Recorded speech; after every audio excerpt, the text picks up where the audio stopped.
Alright everybody, pay attention. Class is in session. My day did not start off very well today. It actually didn't even start off well yesterday. What happened was, well actually before I tell you what happened, I'm trying to teach you guys about stingrays, right? And something bad happened yesterday and I was debating whether I should show you guys. And I thought long and hard about it, and I opted not to. But then something happened again today, right? And it made me think, you know what? It would be very unfair of me to only show you guys the good side of keeping stingrays. I gotta show you the other side of it, right? The bad side of it. I felt it was my obligation to let you guys know what happened. I mean, keeping stingrays is not all fun and games. You know, I'm showing you guys all the good stuff and all the fun stuff, right? But I think you guys also need to know, you know, things that could potentially happen and go bad, right? That's the only way that you can learn, and it would be unfair of me to not show you that, right? You gotta take the good with the bad, but in this case, it's good, bad, then ugly. And so what happened yesterday, and the worst thing is, you know what, this is all my fault, okay? We're all guilty of neglecting our fish sometimes, and I'm no different, right? But I'm not neglecting it because I'm lazy. I'm just neglecting it because I think I have too many things going on, all these different side projects. And, you know, I was just like, if the rays are doing fine and eating well, then I just don't look any further. But the difference is I'm a breeder. I'm a breeding operation. There's a lot of other factors that I gotta look into to make sure that the fish are doing well, okay? So in this case, what am I guilty of? I'm guilty of not paying attention to aggression between fish, okay? And sometimes I see little nips and I think, okay, it's not a big deal, you know, a little scuffle, it will heal. Where I'm most guilty of is I let it go too far, right? We saw it with the one that I thought was dead. Luckily, I caught it, right? So what happened yesterday, and I don't have anything to show you, so I'm just gonna explain to you what happened yesterday. I came in and I found a little albino pup.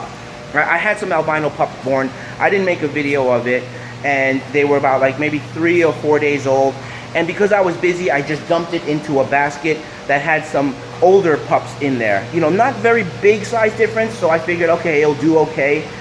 And overnight, one of the older pups went to town on all the new pups and chewed them all up, right?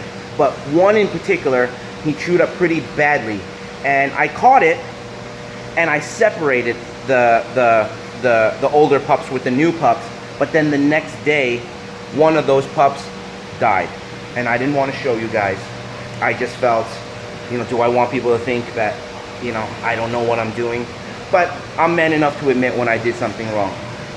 So apparently that theme is running throughout my facility. So that's the second incident of neglect. Now, what happened today, it went a little bit too far, and a potential breeder that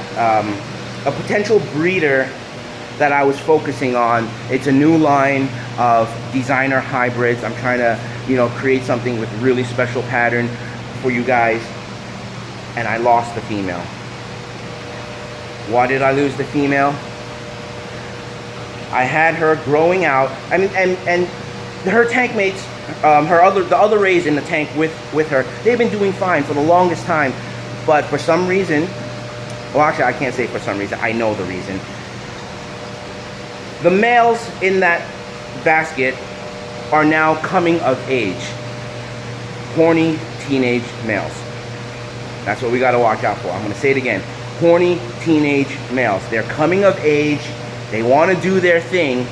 And I had the grow out females in there with them.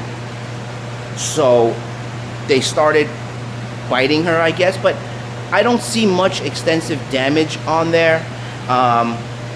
And maybe some rays might be a little bit weaker and can't take the stress. I don't know. I could be wrong, but I don't think so. Sometimes rays might just mysteriously die, and people in the hobby call it mysterious death.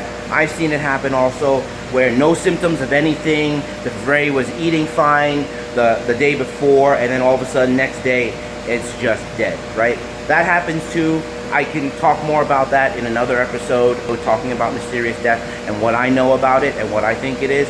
But in this case, it may not be. So I'm going to show you the ray now. Here it is. Done. It's toast. It's about 14 inches. The grow out males are right there, and one is back there, right? And well, that's a female, and see, she's got some nips as well. So I'm not gonna wait. I probably will move this female out into, I have an empty basket right there. So I will move this one over there, but I lost this one. I'm gonna pull it out now and show you. But see, looking at the underside, there's no real damage, there's no redness to it, nothing. It's a pretty clean fish, which is why I'm completely baffled. And look, see the horny males, they're still sniffing around.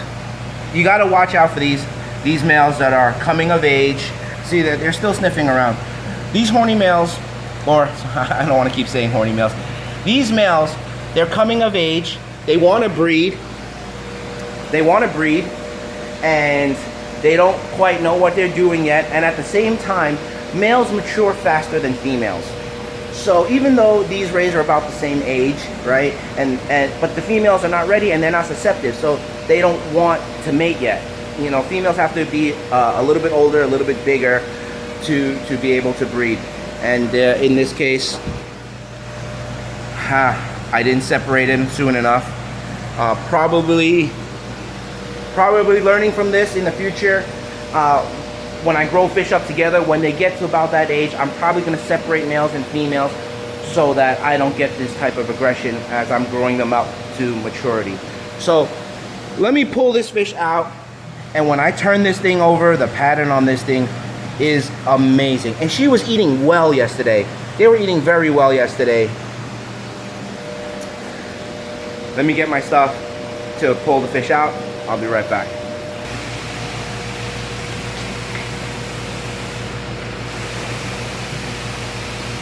And so I grab dead rays by the mouth right here. Here we go.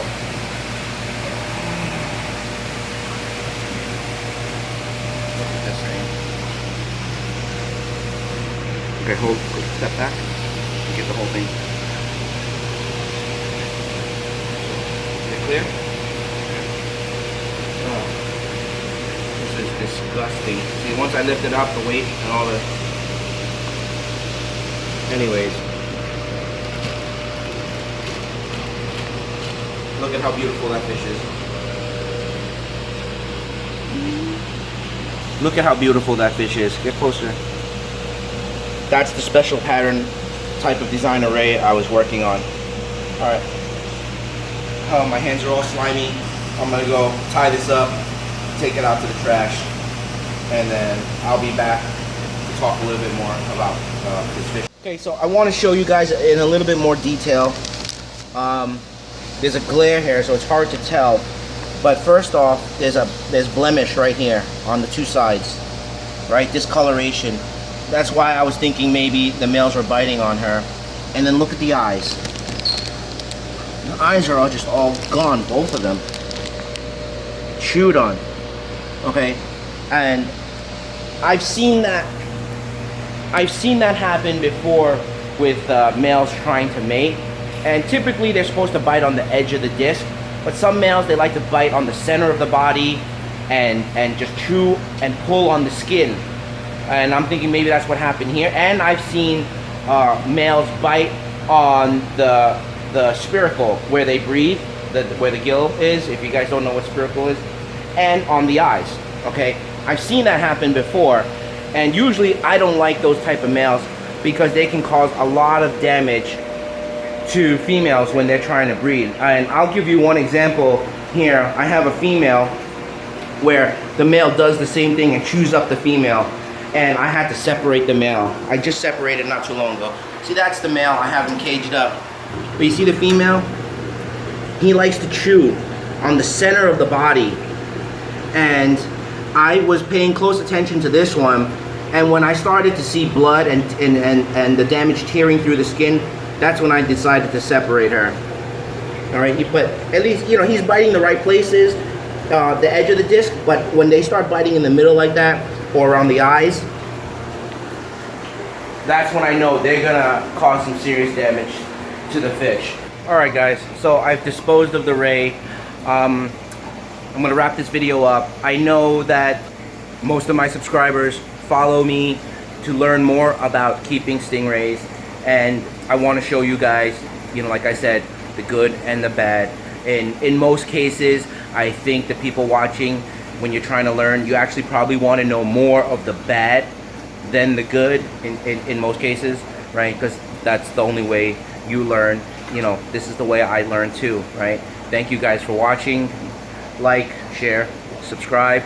I'm probably just gonna get my stuff done and go home for the day.